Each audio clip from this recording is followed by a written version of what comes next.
ಪ್ರಧಾನಿಯಾಗಿದ್ದ ನೆಹರು ಅವರು ಅಣೆಕಟ್ಟು ಕಾರ್ಖಾನೆಗಳು ನನ್ನ ದೇವಾಲಯಗಳು ಎಂದಿದ್ದರು.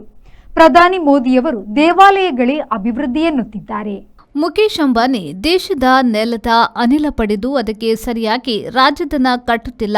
ದಿಲ್ಲಿ ಕೋರ್ಟ್ ಹೇಳಿದ್ರೆ ಮೇಲಿನ ಕೋರ್ಟ್ಗೆ ಹೋಗಿದ್ದಾರೆ.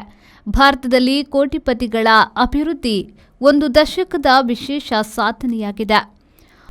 ಆಳುವವರು ಅಭಿವೃದ್ಧಿ ಕೆಲಸ ಮಾಡಬೇಕು. ಯಾರದು? ಮೊದಲ ಪ್ರಧಾನಿ ನೆಹರು ಅವರು ಅಧಿಕಾರಾವಧಿಯಲ್ಲಿ ಯಾವ ಧಾರ್ಮಿಕ ಕಾರ್ಯಗಳಲ್ಲೂ ಭಾಗವಹಿಸಲಿಲ್ಲ. ಅಣೆಕಟ್ಟು ಕಾರ್ಖಾನೆಗಳನ್ನು ನನ್ನ ದೇವಾಲಯ ಎಂದು ಜವಾಹರ್ ನೆಹರು ಹೇಳಿದ್ರು. ರಾಷ್ಟ್ರಪತಿ ರಾಜೇಂದ್ರ ಪ್ರಸಾದ್ ಧಾರ್ಮಿಕ ಕಾರ್ಯಕ್ರಮಗಳಲ್ಲಿ ಪಾಲ್ಗೊಂಡಾಗ ನೆಹರು ಅದನ್ನು ಟೀಕಿಸಿದ್ರು.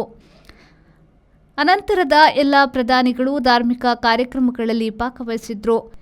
ಪುರಿ ಶಂಕರಾಚಾರ್ಯ ವಿಧವೆ ಎಂದು ಇಂದಿರಾ ಗಾಂಧಿಯವರನ್ನ ಒಳಗೆ ಬಿಡದಿದ್ದುದು ದೊಡ್ಡ ಗುಲ್ಲಾಗಿತ್ತು. ಮುಖ್ಯವಾಗಿ ಅವರು ಪಾರಸಿ ವಿಧವೆ ಎಂಬುದು ಸಹ ಸುದ್ದಿಯಾಗಿತ್ತು. ಬಿಜೆಪಿ ಪ್ರಧಾನಿಗಳ ಪ್ರಮುಖ ಅಭಿವೃದ್ಧಿ ಎಂದರೆ ದೇವಾಲಯಗಳು. Ajanta Business Center provides comfortable space where work gets done with more ease. A friendly environment means less of stress, more of teamwork. Sir?